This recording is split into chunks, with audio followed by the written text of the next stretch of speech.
बाद ये सवाल पैदा हो रहा है कि क्या इजरायल पर ईरान परमाणु हमला करने जा रहा है। एक रिपोर्ट में खुलासा किया गया है कि ईरान 12 से ज्यादा परमाणु बम बनाने के बेहद करीब पहुंच चुका है, इसीलिए उसने अब तक इजरायल पर हमला नहीं किया है। यानी ईरान इस बार इजरायल पर एटम बम से हमला करने जा रहा है। रिपोर्ट देखिए।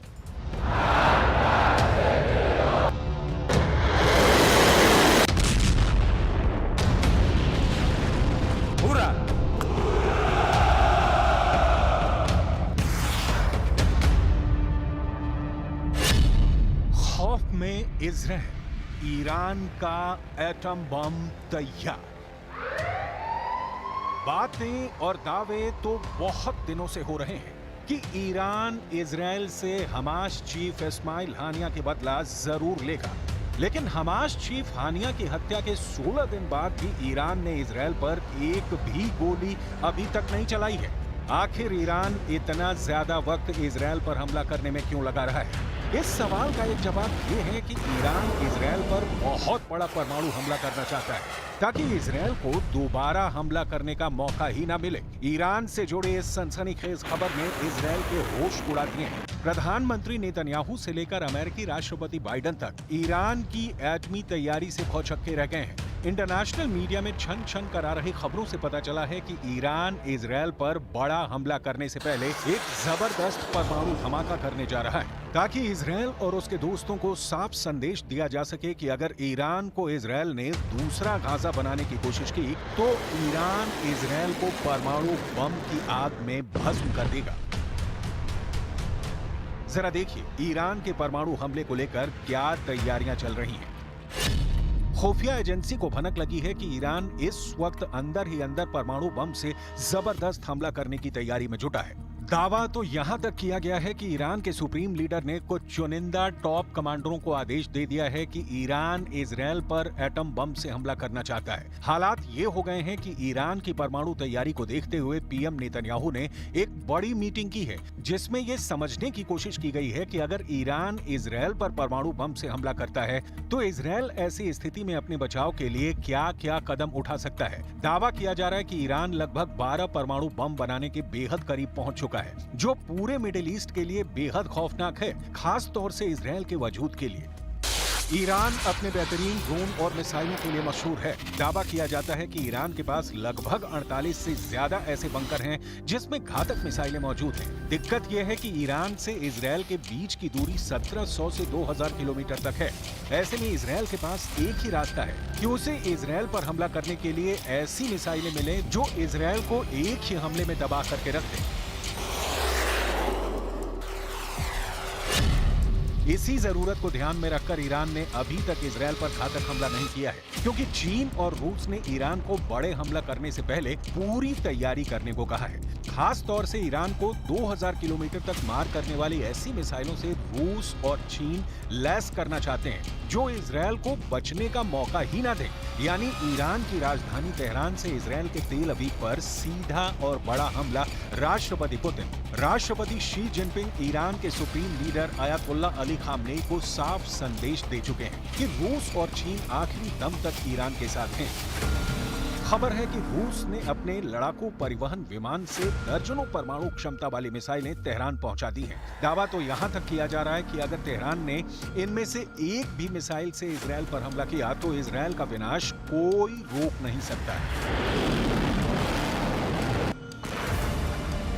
We are looking on this Iranian network that put a deadly explosive inside Israel, and we will act against the Iranian terror wherever it is. We will not expect, we will not get any Iranian explosive devices here and not do anything. We will act determinedly against the Iranian terror wherever it is. Iran की missile जरूरतों के मद्देनजर उसे रूस ने Iskander मिसाइलें दी हैं। Iran को इजरायल तक पहुंचने के लिए लगभग 1200 किलोमीटर की मारक क्षमता वाली मिसाइलों की आवश्यकता है, जबकि इस्कंदर सिस्टम की मारक क्षमता 500 किलोमीटर तक है। लेकिन रूस ने ईरान को जो इस्कंदर मिसाइल दी है वो लेटेस्ट वर्जन की है। इजरायली मीडिया के मुताबिक रूस ने ईरान को 1500 किलोमीटर तक हमला करने वाली R-500 क्रूज मिसाइलों के साथ इस्कंदर के सिस्टम दिया है, जो ईरान को जबरदस्त मिसाइल पावर दे रहा है। इस्कंदर के लंबी दूरी तक मार करने वाली परमाणु क्षमता वाली मिसाइल है। इसके अलावा रूस का मरमंग्स BN सिस्टम ईरान को दिया गया है। इजरायली विदेश मंत्री इजरायल काट्ज का साफ कहना है कि ईरान इजरायल पर बहुत बड़े हमले का प्लान बना चुका है, यानी ईरान अब रूसी मिसाइलों से इजरायल पर हमला करने जा रहा है।